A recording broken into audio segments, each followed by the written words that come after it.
introduce you for the first time ever, maybe, as Houston Rocket Kevin Durant? I'm part of the Houston Rockets. I'm looking forward to it. A lot of heartbroken Suns fans right now. What would you like to say? That's not true. No, literally, heartbroken Suns fan. Right over there. Whoa. I just felt like, they wanted me to go. So it's like, I'm glad we both, they got what they wanted and I got what I wanted. So. Do you think he's the greatest player ever or right now? Ever. It's official. Kevin Durant is a Houston Rockets. The Phoenix Suns have agreed to trade Kevin Durant to the Houston Rockets this Sunday, marking one of the first major moves of this NBA offseason. Kevin Durant was traded from the Brooklyn Nets to the Phoenix Suns during the 2022-2023 season and now is headed to the Houston Rockets for Jalen Green, Dillion Brooks, and the number 10 overall pick of the 2025 draft and 5 second-round draft picks. Now, to be honest, my first reaction to this trade was Devin Booker needs to request a trade like yesterday. The Phoenix Suns are going to have a starting lineup that consists of Devin Booker, Jalen Green, Bradley Beal, and Dillion Brooks. They have 4 guys playing the same position in their starting lineup. But that's Phoenix's issue. That's Devin Booker's issue. We're here to focus on Kevin Durant. Kevin Durant and the Houston Rockets was really a match made in heaven. The Houston Rockets had an unbelievable 2024-2025 NBA season.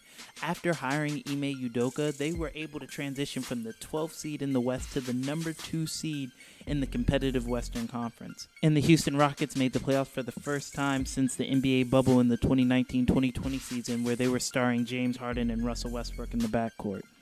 The Houston Rockets had a great showing in this year's playoffs as well, going toe-to-toe with Steph Curry and the Golden State Warriors. Even though they found themselves down 3-1 in the first round, they fought all the way back to force a Game 7 before ultimately losing. And even though they did lose in the first round, they showed great promise. They saw leadership and explosive scoring from Fred VanVleet. They saw the emergence of Amen Thompson and Alperen Sengun, and even saw versatile guys off the bench like Eaton and Jabari Smith. The issue with the Houston Rockets this year was Jalen Green. The 22-year-old young phenom just fell short and was very unproductive in his matchup against the Golden State Warriors, having 3 games of single-digit scoring.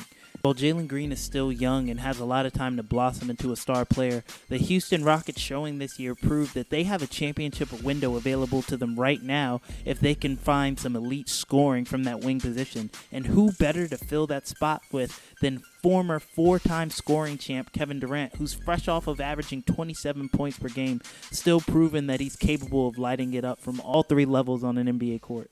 So now, with a hard-nosed, defensive-minded coach like Ime Udoka, young star talent like Alperen Sengun and Amen Thompson, a veteran championship-level point guard like Fred VanVleet, and the elite scoring monster that is Kevin Durant, the question is, are the Houston Rockets officially title contenders? And the answer is yes. Obviously, the Oklahoma City Thunders are going to be the favorites. They just won the NBA championship. Let's set them aside for now. There is no other team in the Western Conference that can definitively say that they are better than the Houston Rockets, who, mind you, finished second in the Western Conference before acquiring Kevin Durant.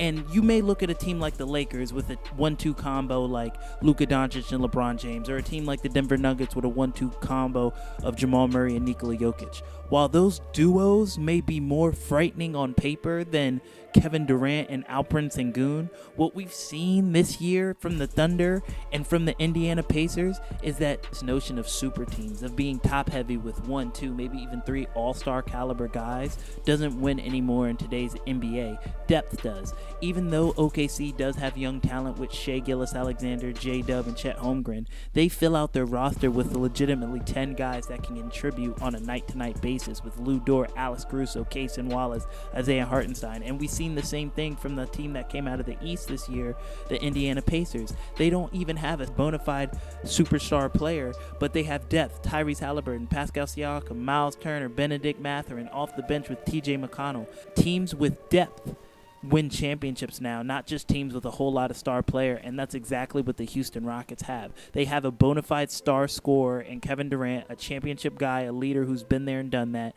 and then they fill it with guys that can contribute night-to-night basis and beat you in their own ways. Fred VanVleet, Amen Thompson, Jabari Smith, Alperen Sengun. Now, I do think that, ironically, losing Dillion Brooks may affect this team just a bit. He provided a defensive edge that this team desperately needed, and while I know Amen Thompson can definitely take over that lead defensive role, it's more of a mentality thing. But I believe that Ime Udoka can instill that in the team even without Dillion Brooks. He can get Kevin Durant to buy into playing hard on that defensive end night in and night out. And I think that the Houston Rockets are equally as contenders as anyone else in the West. I think that they could go toe-to-toe with the Oklahoma City Thunder. I think as currently constructed, they're better than Golden State Warriors, the Los Angeles Lakers, in the Denver Nuggets. But y'all let me know what you think of the trade. Do you think the Houston Rockets got better? Do you think they got worse? Do you think the Phoenix Suns got better or got worse?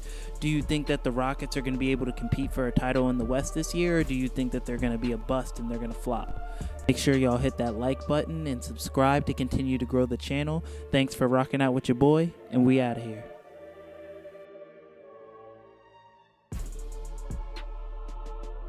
Thank you for watching another episode of The Last Word. Make sure you subscribe, like, and leave a comment down below so you're not missing out on any of the new content I drop on the channel. Love.